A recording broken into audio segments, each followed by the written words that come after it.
disebut di dalam kitab Khasa'is itu di antara khususiat umat Nabi besar Muhammad sallallahu alaihi wasallam al-ikram birrahmatil khassah. Mereka dimuliakan, penghormatan al-ikram, dengan diberikan rahmat khusus, ya, rahmat khusus yang disebut di dalam Al-Quran yang saya baca tadi, bahwa umat ini, umatul ijabah itu 3 tingkatannya, ya. Pertama, zalimun li nafsihi. Yang kedua, muqtasidun. Yang ketiga, sabiqun bil khairat. Siapakah yang zalimun li nafsih? Yang zalimun li nafsih itu orang yang lalai pada kewajibannya, ya.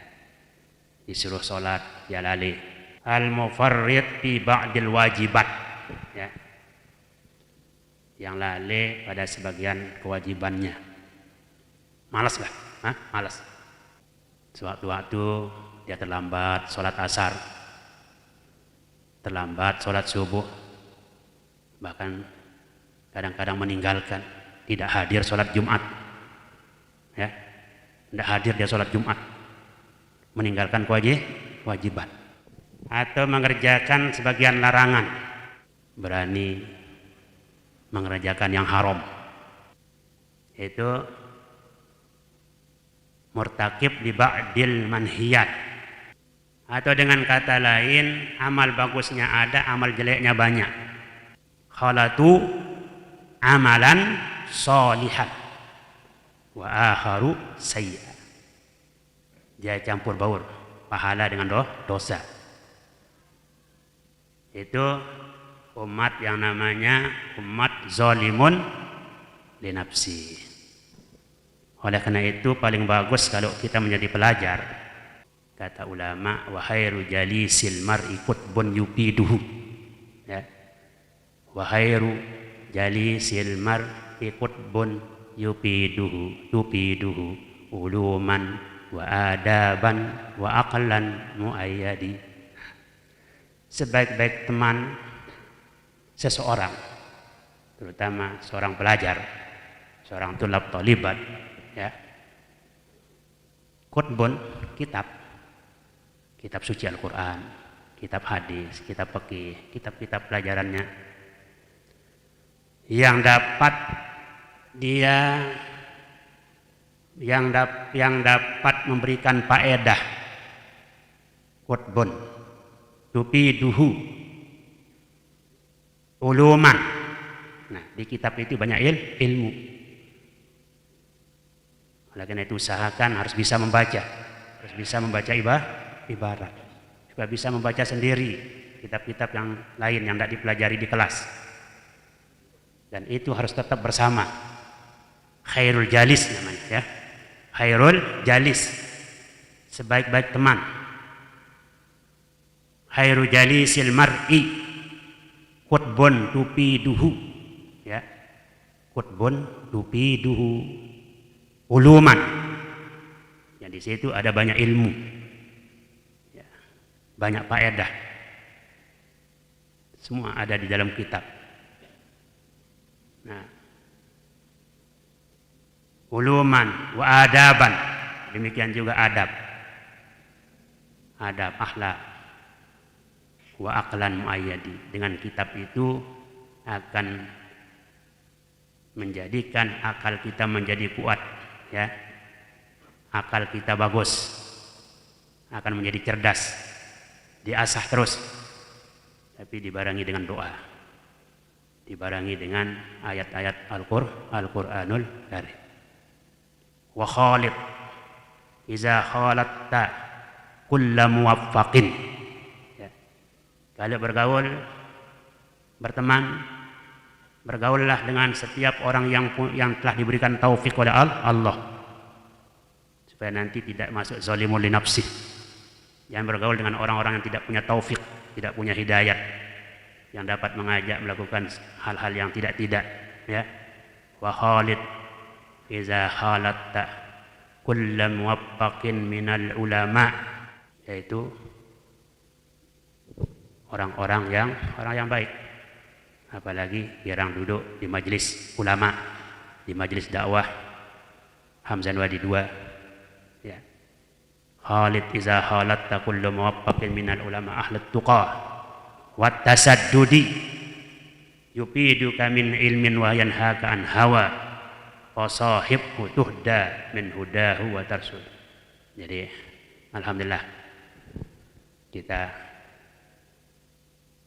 punya di Nahdlatul Wathon ini, ya, seperti apa yang sering disampaikan oleh Syekhuna, yang ditinggalkan kita oleh guru besar kita adalah sorga yang di dunia ini ada ma'had, ada majelis dakwah, majelis pengajian, tempat kita memperbaiki hati kita untuk menghindarkan kita dari hal-hal yang tidak, ya, yang tidak baik, agar kita tidak masuk menjadi orang yang zalimun li nafsi. Yang kedua adalah muqtasidun. Siapa yang muqtasid? Ya. Yang muqtasid itu adalah orang yang tidak pernah meninggalkan kewajiban, orang yang menjauhkan dirinya dari larangan-larangan, dari yang haram. Yang walaupun sebagian yang sunat, ya, tidak terlalu, ya, ada yang ditinggalkan, yang sunat-sunat ada, dan yang makruhat juga ada yang dia kerjakan. Jadi tidak pernah meninggalkan kewajiban, menjauhkan yang haram, sebagian yang sunat dia tinggalkan, sebagian yang makruh dia kerjakan. Itu namanya orang muqtasid, ya, tengah-tengah berbahasa kita. Kemudian yang ketiga, ini ya, golongan yang ketiga yang paling hebat umat ini, yang mendapat golongan nomor 3 ini, sabiqun bil khairat. Orang yang sabik itu maju, berlomba, bil khairat, dengan al khairat, dengan kebaikan, girang meraih pahala, ya.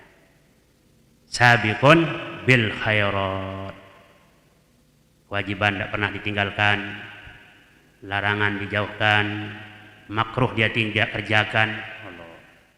At-tarik lil muharramat wal makruhat wa ba'dil mubahat. Bahkan sebagian yang mubah-mubah itu dia tidak herokan, ya, cukup makan minum, ada pakaian untuk ibadat, ya sudah, dan dia sabit bil khairat. Tidak pernah dia malas lah. Ma'had tetap dia hadir, ngaji dakwah, majelis dakwah tetap dia hadir, berjamaah tetap dia hadir, wirid tetap dia ikut. Itu akan menuju sabiqun bil khairat. Biiznillah, dengan izin Allah Subhanahu wa taala. Itulah oleh Ibnu Abbas radhiyallahu anhu mengatakan, as-sabiqu bil khairat yadkhulul jannata bighairi hisab. Inilah yang didoakan oleh guru besar kita, ya, mudah-mudahan kita masuk surga bighairi hisab. Itu maksud beliau, mari kita berlomba-lomba di dunia ini mengejar pahala, agar kita nanti bisa ngiring masuk surga bighairi hisab. Namun malas tak tutup balung, dengan malas luar biasa, ya, ngaji malas, sholat berjamaah kita malas. Kapan kita dapat bighairi hisab masuk surga? Ya. Itulah yang dimaksud, mudah-mudahan kita masuk surga bighairi hisab. Itu maksudnya mari kita sabiqun bil khairat, yadkhulul jannata bighairi hisab. Orang itulah yang akan masuk surga bighairi hisab. Kalau yang muqtasid itu masuk surga birahmatillah. Kemudian yang ketiga, zalimun li nafsih. Ini hebatnya umat Nabi Muhammad SAW. Yang zalimun li nafsih ini masuk kubur dalam keadaan berdosa, keluar kubur dalam keadaan bersih dari dosa. Kenapa dia bersih dari dosa? Mungkin dosa besarnya tidak ada, dosa-dosa kecilnya masih ada yang nempel, tapi selalu dimohonkan ampunan, dibacakan syafaat.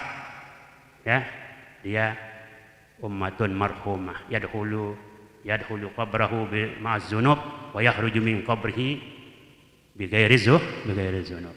Keluar dari kuburnya nanti tanpa ada dosa, bersih, mendapat syafaat. Ya, walaupun masih, tetapi dia akan dapat syafaat. Nah, yadkhulul jannata bi syafaati Sayyidina Muhammadin sallallahu alaihi wasallam. Dia masuk surga dengan syafaat walaupun dia berdosa. Ya. Dia diampuni oleh Allah SWT dan dapat pertolongan nanti, ditolong oleh ulama, ditolong oleh orang-orang soleh, dibantu oleh junjungan kita Nabi besar Muhammad sallallahu alaihi wasallam. Itulah umat ijabah, umat besar Muhammad sallallahu alaihi wasallam. Nah, mudah-mudahan kita ini termasuk ya umatul ijabah. Kita tidak sunyi dari dosa, tapi mari tetap ingat, apalagi di zaman kita ini sudah diingatkan kita oleh Al-Maqfur Maulana Syekh yang selalu kita ulang-ulangi di wasiat beliau, zaman sekarang zaman mungkar, memerlukan banyak baca sholawat, membaca Quran, zikir dan taubat, mengingat Tuhan setiap saat. Allah, membaca Quran, zikir dan taubat, berzikir ya, terutama setelah kita sholat fardu, setelah kita sholat Jumat, kita berzikir sebentar, zikir, bertaubat kepada Allah Subhanahu wa taala, astagfirullah, mengingat Tuhan setiap saat ya. Ingat kepada Allah dimanapun kita berada, saat kita kerja, saat kita jalan, tetap ingat kepada Allah Subhanahu wa taala. Apalagi saat-saat kita mengaji, kita khusyuk, kita huduk